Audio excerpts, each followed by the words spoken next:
taking a break from cooking to talk about something very, very important. In fact, you may have been a victim to this or gotten a call or a weird email. Charlie Smalls is here from the East Wisconsin Savings Bank.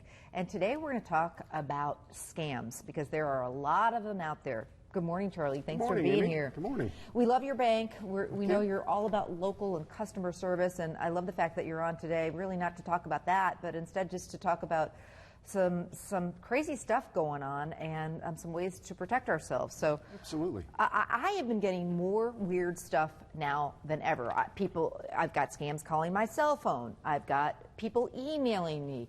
It's kind of out of control.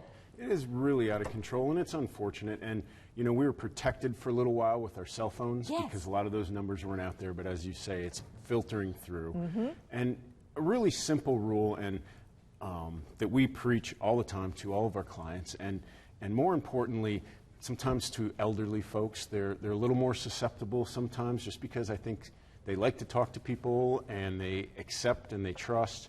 But good rule of thumb is nobody from the government or any agency like that is going to call you and tell you you're in trouble. They don't work that way. They will not call you. So they will send you a letter. They will contact you in other ways. So that's an easy rule of thumb to just, when you get those calls and the IRS or the Social Security or something bad is happening or it sounds like law enforcement, they don't call you. That's not how it works. But I'm telling you, it is scary because I got one of those calls the other day and I was like, and you know, it's not just the elderly. You have to stop and think for a second. But one of the things that also is a red flag is when they're asking for any kind of personal information, you need to be right away. That's like high alert. Don't dare be given that over the phone. No, the warning lights should be going off. Your lights, things should be blinking.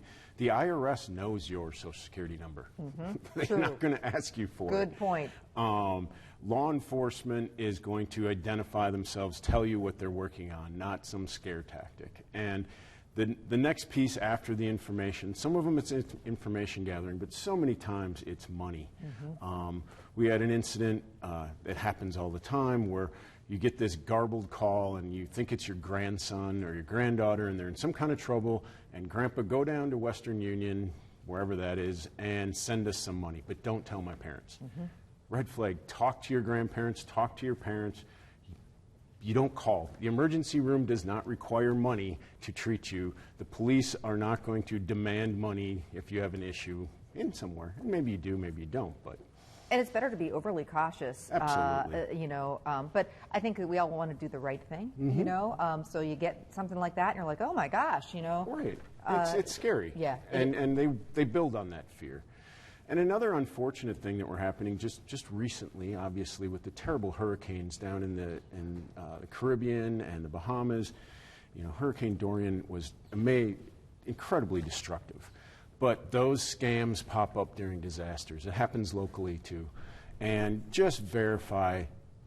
People in Northeast Wisconsin are very generous. They're wonderful folks. They want to help, but make sure you're giving to a legitimate charity, a legitimate path that you can track back and it is. That stuff just explodes as soon as there's a natural disaster. And if you do have questions about it, that's one of the many things that you guys are all about is customer service. You are local. You have 6 locations all over the valley. Absolutely. You've been doing this for how long? 132 years. Okay. Not me. No. And our people are very knowledgeable. Call us, call your local bank, talk it over with them. Usually, if you have to send money, there's not an emergency. Slow it down, and when you slow it down is when we find out that it's a scam. And if you're not happy with your bank right now, maybe it's time to make a switch. You want to go into your bank and you want the teller to know your name. Absolutely. You want them to ask how you doing. How are the kids? You want to be able to go to them with questions about, is it a good time to buy a house? Is it a good time to refinance? I got this weird call or an email. You want to be able to go have that conversation with your bank, and that's what you guys are all about. Yes, absolutely. You want that trusted advisor, and sometimes it's just a question. That's okay. Yeah.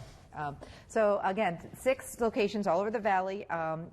East Wisconsin Savings Bank. I know you're a really busy guy, so we appreciate you coming on the show and protecting us from these scams. So if you get a call or you get a weird email or somebody contacts you, definitely be overly cautious before you jump right in and never give any kind of information like that over the phone. Correct. Thanks so much, and we've got more information on East Wisconsin Savings Bank on our website.